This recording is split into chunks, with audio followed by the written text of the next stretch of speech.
नमस्कार दोस्तों, बहुत बहुत स्वागत है आप सभी का आपके अपने इस YouTube चैनल विजिट एरिया में। दोस्तों मैं हूं एडवोकेट मंजीत त्रिपाठी। दोस्तों आज की इस वीडियो में हम आपको बताएंगे कि बैंक से सेटलमेंट की बात कैसे करते हैं।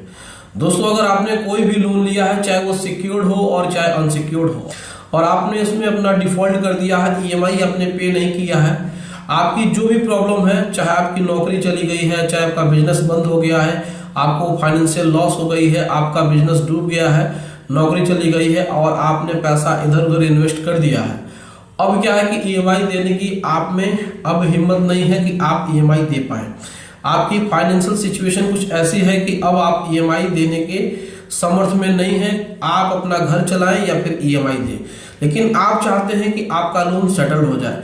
लेकिन लोन सेटल करने का तरीका क्या होता है, किस तरीके से बैंकों से बात की जाती है, किस तरीके से हम बैंक से बात करें कि हमारी बात बन जाए, किस तरीके से हम मैनेजर से बात करें या किस तरीके से हम रीजनल मैनेजर से बात करें, सिस्टम क्या होता है बात करने का, ये आज की इस वीडियो में हम आपको बताएंगे। वीडियो को पूरा देखिएगा और लास्ट तक देखिएगा, आपको सारी बातें पॉइंट टू पॉइंट क्लियर होती चली जाएंगी।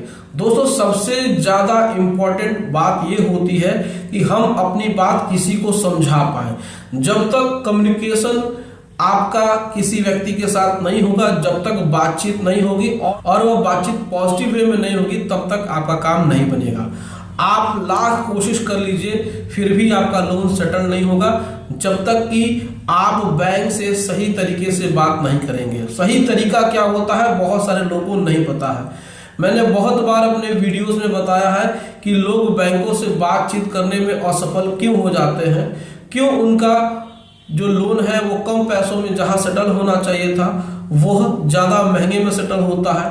बहुत सारे लोगों का सेटलमेंट होता ही नहीं है, लोग असफल हो जाते हैं, लोगों का लोन सेटल नहीं होता है। तो देखिए सबसे पहले जो इम्पोर्टेंट है पॉइंट नंबर 1 कि जब भी आप बैंक से सेटलमेंट की बात करें तो आप देख लें कि आपका अकाउंट NPA हुआ है कि नहीं। सबसे इंपॉर्टेंट बात यह है कि आपका लोन अकाउंट NPA होना चाहिए।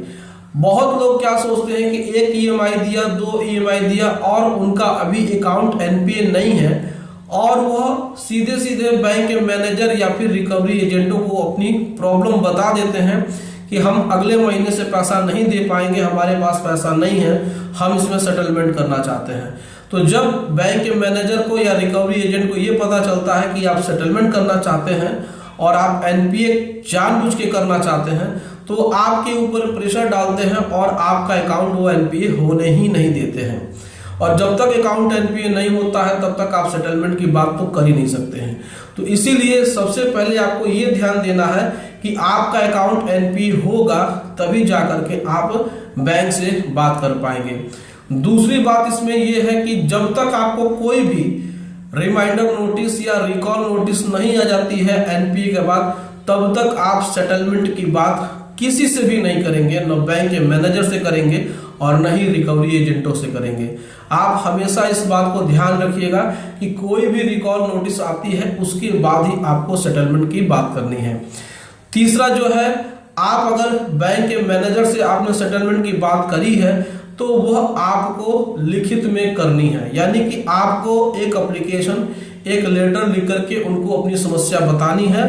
और साथ ही साथ जब वह बैंक का मैनेजर आपको अपनी बात बताता है सेटलमेंट के लिए, अगर वो राजी हो जाता है तो भी उनसे उस सेटलमेंट के लिए एक लेटर लेना है।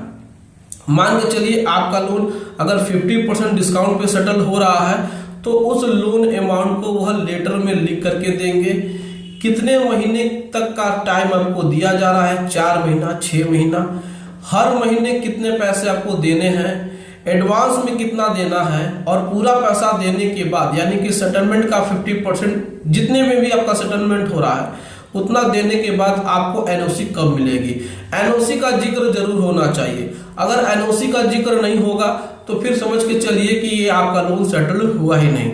NOC का मतलब ही यही होता है कि नो ऑब्जेक्शन सर्टिफिकेट, यानी कि बैंक इसके बाद कोई भी ऑब्जेक्शन नहीं करेगा।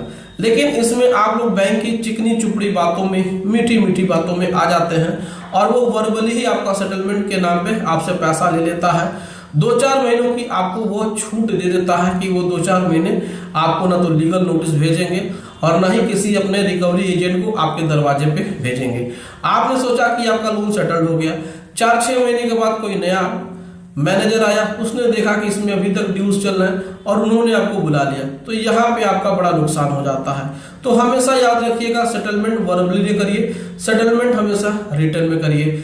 आप अगर सेटलमेंट की बात मैनेजर से कर रहे तो, और लास्ट में सबसे इंपॉर्टेंट, अगर आपको सेटलमेंट की बात करनी है, रिक्वेस्ट लेटर देना है, तो बैंक मैनेजर के साथ साथ आप रीजनल मैनेजर और जोनल मैनेजर को भी आप अप्रोच करिए।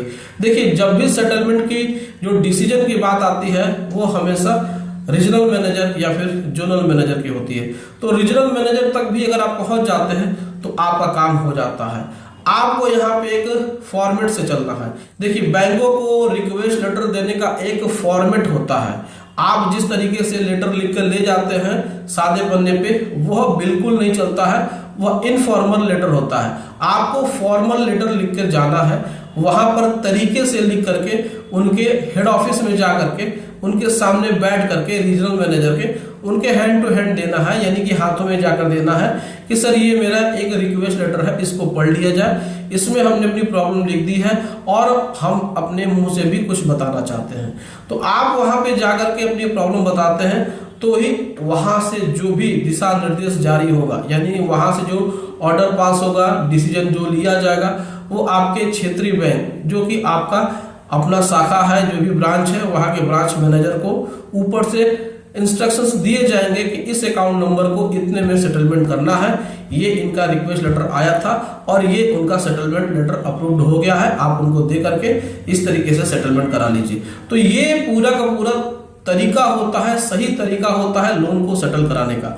अगर आपको भी लोन सेटल कराना है और उसमें आपको रिक्वेस्ट लेटर देना है, रिक्वेस्ट लेटर के लिए अप्लाई करना है, तो आप स्क्रीन पे दिए हुए हमारे व्हाट्सएप नंबर पे संपर्क कर सकते हैं और आपको रिक्वेस्ट लेटर मिल जाएगा।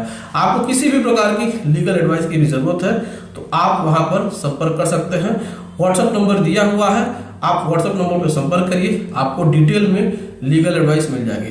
तो दोस्तों, आज का इन्फॉर्मेशन वीडियो कैसा लगा आप हमें कमेंट करके जरूर बताइए। वीडियो अच्छी लगी हो वीडियो को लाइक करिए, दोस्तों और सर में शेयर कर दीजिएगा और हमारे चैनल को सब्सक्राइब करके हमें सपोर्ट जरूर प्रदान करिएगा। चलिए दोस्तों, मिलते हैं अगली वीडियो में एक नए टॉपिक के साथ। तब तक आप अपना और अपने पूरे परिवार का ध्यान जरूर रखिएगा। Thank you so much. जय हिंद दोस्तों।